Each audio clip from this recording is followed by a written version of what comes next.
Je vous retrouve pour le plateau de Regards Croisés. Merci de rester fidèle au programme du soir. C'est nous votre bienvenue dans ce 3e numéro de Regards Croisés de cette semaine. Encore 4 sujets à aborder avec nos invités. Nous parlerons d'abord du Nigeria. Au moins 160 morts dans de violentes attaques dans le centre du pays. Après le Nigeria, ce sera le Mali. L'imam Diko répond aux accusations sur sa visite en Algérie. 3e sujet, ce sera le Niger. Le CNSP veut réviser tous les accords avec les pays disposant de bases militaires dans le pays. Puis nous terminerons bien évidemment par le Togo. Notre sujet sur le Togo. Le budget de l'État exercice 2024 s'élève à 2179,1 milliards de francs CFA. Et pour en parler ce soir, 2 invités pour le moment sur ce plateau. Avec moi, Justin Anani, vous êtes journaliste et analyste politique. Bonsoir Justin et bienvenue. Bonsoir docteur, bonsoir à tous ceux qui nous suivent en ce moment. Mes pensées vont aux orphelins du Togo, notamment ceux qui sont dans la préfecture de Vaud. Je fais allusion au centre de l'orphelinat Blessing, dirigé par Madame Cécilia, et également aux femmes qui sont retrouvées dans un mouvement dénommé Missite Midjo, qui œuvre donc pour l'émancipation de ces enfants-là. Et je n'oublie pas également nos femmes, nos mamans, nos sœurs sinistrées dans l'incendie et qui a survenu au marché d'Agoya-Siyeye. Notre deuxième invité sur ce plateau, Firmin Teko Agbo. Vous êtes chroniqueur politique, vous êtes également le directeur du Centre de recherche et de géopolitique internationale qui porte votre nom, Firmin Teko Agbo. Bonsoir Firmin, bienvenue sur ce plateau, il y a un bon moment. Bonsoir Guillaume Roy, merci de m'avoir invité, c'est tout un honneur. Il faut remarquer que j'étais un peu absent. C'était suite à un certain nombre de projets. Vous savez, notre centre a initié un certain nombre de projets qui nous ont obligés à ne pas rester trop sur place. Donc c'est ce qui fait qu'on a un peu bougé ces derniers temps et aussi pour quelques autres petites raisons. Mais nous sommes là, avec la grâce de Dieu, nous allons mener un très bon débat, surtout avec Justin Adani pour ses brillantes analyses. Alors, nous serons rejoints au fil de cette émission sur ce plateau par Dieudonné Sewono, journaliste et directeur général d'Elior Service. Mais bien avant son arrivée, nous commençons avec le premier sujet, direction le Niger. Au moins 160 morts dans de violentes attaques dans le centre du pays. Il faut dire que le centre du Niger, ou plutôt plus précisément l'état du plateau au Nigeria, a connu de violentes attaques ce week-end, samedi, dimanche, et des attaques qui se sont prolongées d'ailleurs lundi, faisant plusieurs morts, au moins 160 dénombrés pour le moment, ce qui a provoqué un massif déplacement de population. On parle également de plusieurs blessés évacués dans des centres de soins pas loin de la localité, ou du moins de cet état du plateau, des sinistrés ou des victimes qui ont également trouvé refuge dans l'état de Jos, pas loin de l'état du plateau au Nigeria. Des attaques menées par des groupes armés. Pour le moment, on ne sait pas quel groupe mène ces attaques, mais on les qualifie localement de bandits. Amnesty International appelle le président à lancer une enquête internationale impartiale pour situer les responsabilités. Pour le moment, ce qu'on sait, c'est qu'il y a au moins 160 morts dans ces attaques qui se sont déroulées ce week-end au Nigeria. Je commence par vous, Justin Anani. Les attaques au Nigeria, on en connaissait, mais de cette ampleur, 3 jours, 160 morts, nous sommes dans l'état du plateau. Mais c'est trop difficile, il faut le relever, parce que ça fait partie d'un certain nombre de projets, d'un certain nombre de plans également du président. Et Tinubu, lorsqu'il arrivait au pouvoir, il a laissé entendre dans son programme qu'il passerait par tous les moyens pour assurer la sécurité aux Nigérians. Mais malheureusement, depuis un bon moment, on ne fait qu'assister à ces attaques récurrentes au niveau du Nigeria. Et la dernière en date dont vous venez de faire cas dénonce suffisamment que c'est un défi qui est lancé à l'endroit de ce nouveau président du Nigeria qui est arrivé et qui, ma foi, ne sait pas tellement s'attaquer aux préoccupations des populations, tout comme des questions de sécurité au plan national. Et on l'a vu tout de suite avec les histoires de coups d'État qui sont survenus dans la sous-région, notamment dans son pays, au Niger, avec sa prise de position, oubliant qu'à l'interne, chez lui, il y a des groupes armés qui sévissent, et qui commettent des attaques, qui tuent des innocents, et qui n'ont pas de raison, je dirais, fondamentale par rapport à ce qu'ils posent comme des actes. J'ai vu des images sur une chaîne vraiment c'est trop choquant. Donc il va falloir également que non seulement que la communauté internationale puisse quand même crier et chercher peut-être à mener des enquêtes, mais moi je pense qu'on doit réfléchir au-delà de tout ce que le Nigeria possède comme madame de corps habillés, de corps de défense et de sécurité, mais qui n'arrivent pas à parvenir à assurer la sécurité de cette population, notamment au centre du plateau dont vous venez de faire cas, également à l'intérieur. Au nord du Nigeria, il va falloir également aider. Et je pense que à ce niveau-là aussi, la CEDEAO est interpellée. Il ne faut pas seulement attendre peut-être lorsqu'il y a coup d'État dans un pays où lorsqu'il y a insécurité pour chercher à sanctionner, mais plutôt, je pense qu'en amont, on peut se retrouver et chercher à penser par quels moyens on peut aider les pays qui sont en difficulté, notamment le Nigeria, le Niger, et pourquoi pas le Mali, le Burkina, qui connaissent aujourd'hui des attaques répétées des groupes armés qui sévissent dans ces pays-là, et que finalement on n'arrive pas à comprendre grand-chose. Alors, Firmin Teko Agbo, le Nigeria connaissait des attaques des groupes armés, on en sait un peu. Hein. Quand on parle du Nigeria en matière d'insécurité, on pense à Boko Haram, mais là, c'est des groupes armés appelés localement des bandits qui ont attaqué 4 villages pour le moins, et ça fait au minimum 160 morts dans des attaques qui se sont déroulées entre samedi, dimanche et lundi dans l'état du plateau. Moi, je ne vais pas insister sur les enquêtes dont parle Amnesty International. Moi, l'Amnesty International a énuméré un certain nombre de points, dont l'enquête internationale. Oui. Mais il y a un autre point qui m'intéresse, moi, c'est-à-dire l'Amnesty International a dit que l'État du Nigeria, le Nigeria a échoué à mettre enfin, à protéger ses citoyens ou ses enfants. À ce niveau-là, moi, je pense qu'il faut beaucoup plus insister et se dire un certain nombre de vérités avant d'aller dans le fond du sujet. La première vérité, c'est que le Nigeria, démographiquement, c'est 210 millions d'habitants. Le Nigeria, c'est la première puissance économique du continent africain.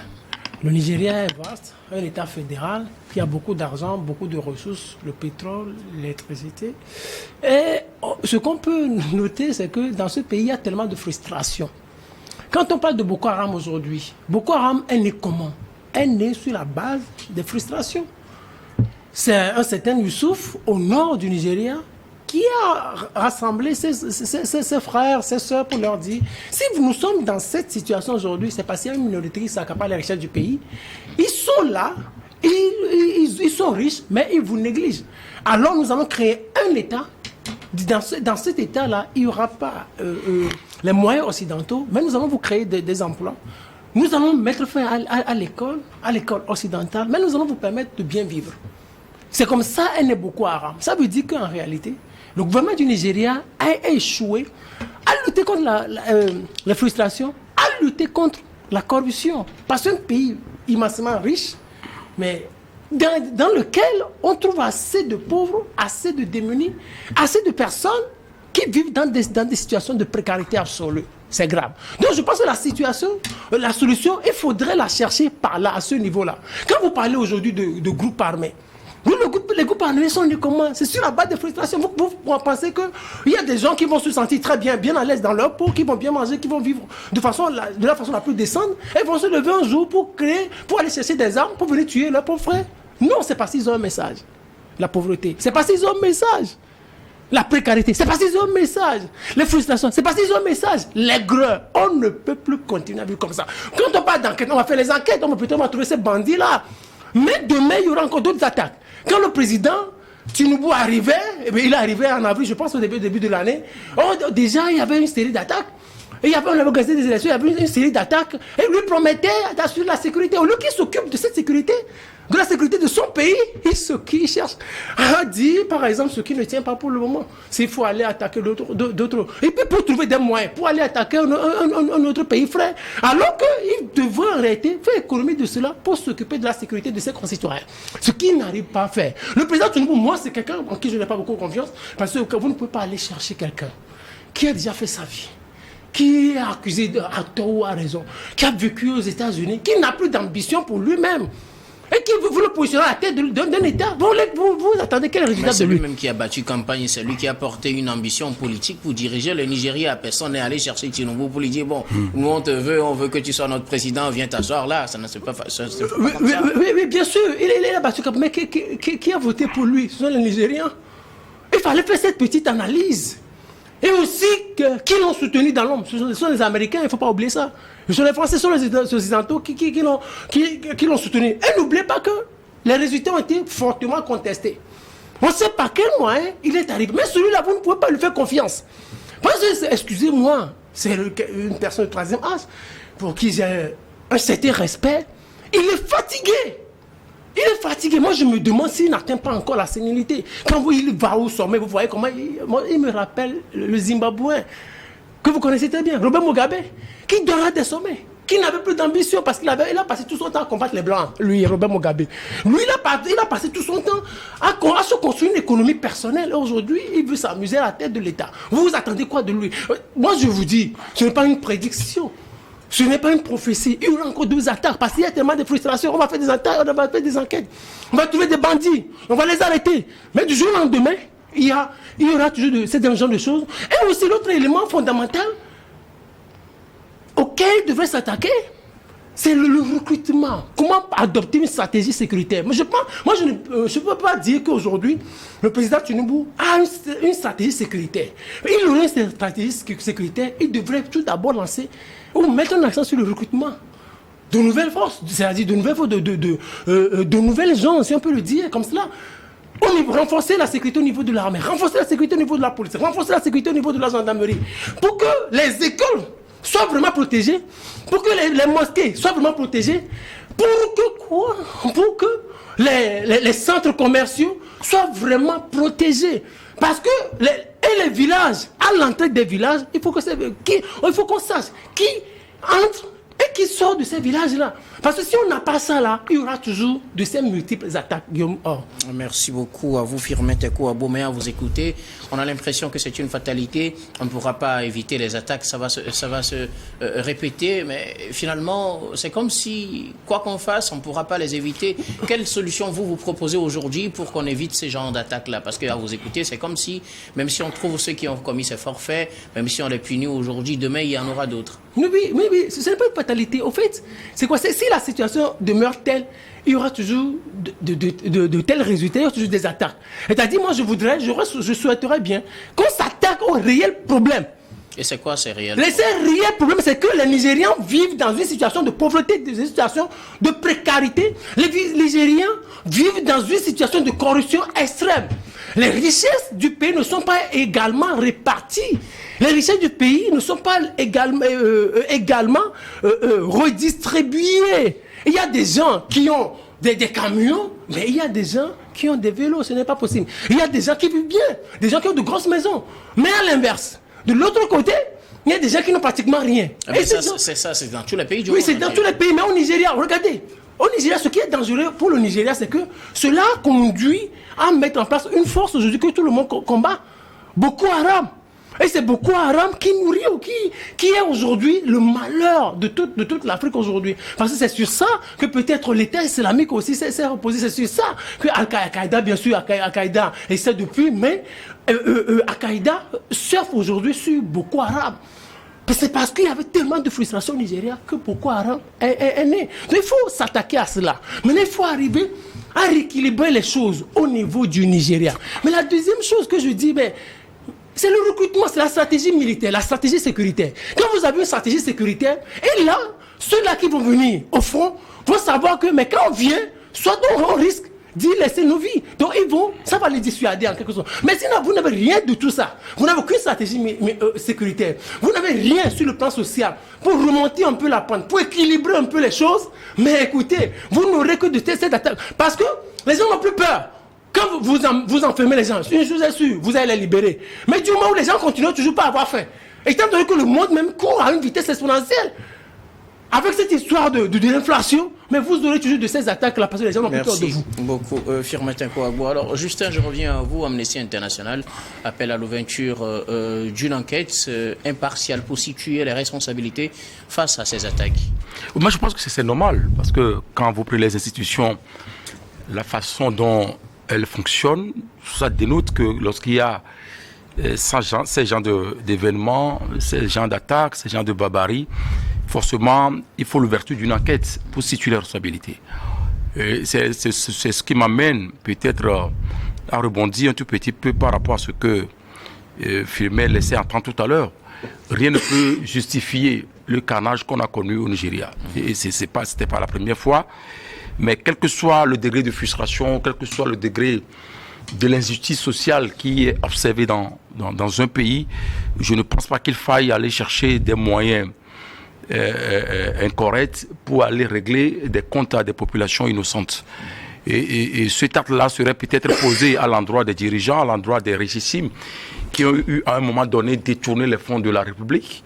Peut-être on comprendrait, mais à l'endroit des populations, des pauvres populations, des paisibles populations qui vivent pratiquement les mêmes situations que ceux-là qui estiment aujourd'hui être frustrés et qui viennent commettre des barbaries. Je ne le pense pas. C'est là où moi je dis, c'est vrai qu'il est à un moment donné, on peut se poser la question sur l'état d'âme du président nigérien Tinubu. Nigérien. Oui, mais au même moment, il faut quand même se poser la question sur comment fonctionne son entourage. D'abord, qu'est-ce qui a pu amener le président Tinubu a déposé sa candidature, a cherché à gouverner un État comme le Nigeria, un État fédéral dont les dimensions de fonctionnement posent véritablement un problème, parce que le problème de sécurité dans ce pays, ça ne date pas d'aujourd'hui. Quand vous interrogez l'histoire de la République du Nigeria, vous comprendrez beaucoup de choses, bien avant peut-être ce qu'on a connu comme des guerres fratricides entre les tribus, que ce soit les Ibo contre les Haoussa ou contre les Yoruba, ainsi de suite.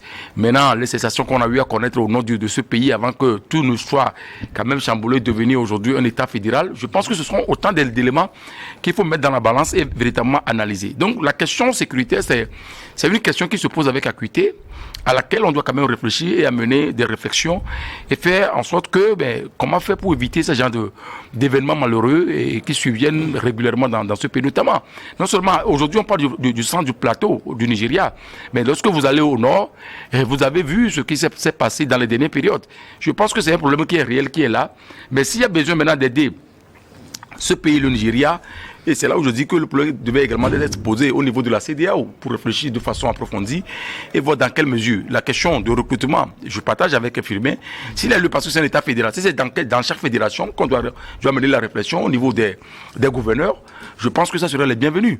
Parce qu'on ne peut pas négliger, un tant soit peu, un certain nombre d'éléments qui sont des éléments fondamentaux auxquels on doit mener des réflexions et qu'on passe à outre et on fait d'autres choses et que chaque jour que Dieu fait, les groupes armés s'organisent, que ce soit Boko Haram, que ce soit État islamique dans le Sahel ou dans le Maghreb, je ne sais pas quoi, et qui viennent attaquer, tuer, ramasser les biens, emporter les bétails, tout et tout. Moi, je pense que c'est un problème qui est là, qui est réel. Il va falloir également que les politiques en pensent. Et non seulement le problème a été dénoncé en son temps avec le fonctionnement même de l'armée nigériane qui, au lieu de s'approprier des moyens adéquats, donc dilapide les fonds qui sont alloués à cet effet. Je pense que c'est autant d'éléments sur lesquels on doit quand même surfer et réfléchir. Et ce qui est condamnable, c'est que rien ne peut justifier ce massacre-là qui est survenu au niveau du Nigeria lorsqu'on est frustré ou lorsqu'on s'oppose à une gestion calamiteuse que ce soit. Merci. Quelque chose à ajouter rapidement? Oui, si vous voulez, je suis d'accord avec Justin Alani, mais rien ne peut justifier la commission de tels actes. Mais rien. Mais c'est que le monde, c'est comme ça le monde se présente ces derniers temps. Quand nous prenons par exemple l'exemple de l'État islamique, qui a eu à recruter beaucoup de Français, regardez, cherchez un peu l'origine de ces Français-là dont on parle aujourd'hui. Moi, je ne veux pas cibler une région. L'origine de ces Français, c'est des gens qui sont frustrés, qui sont en France, mais qui sont frustrés parce que peut-être leurs aïeux ont été maltraités par la France et qui ont vécu dans des frustrations et qui peut-être, lorsqu'ils ont trouvé l'occasion, ils ont été recrutés en Syrie, lorsque l'État islamique existait, parce que n'oubliez pas, l'État islamique occupait 45% du territoire syrien. Et l'État islamique exploitait le blé, le maïs et bien d'autres. Et l'État islamique payait bien payaient bien à l'époque. Donc, on a recruté des gens sur la base des frustrations. Et ce qu'aujourd'hui, nous vivons au Nigeria, c'est cette frustration, c'est cette aigreur-là. On ne peut pas comprendre pourquoi ils se lèvent pour aller combattre, pour aller tuer leurs propres frères. Mais ce qu'il veut causer, c'est quoi? C'est toucher fort la psychologie, c'est heurter les consciences, c'est provoquer un certain émoi, c'est provoquer les gouvernants pour qu'ils les amènent à pouvoir agir en leur faveur. Merci beaucoup à vous. Nous allons marquer la première pause, puis on revient juste après pour la suite de cette émission.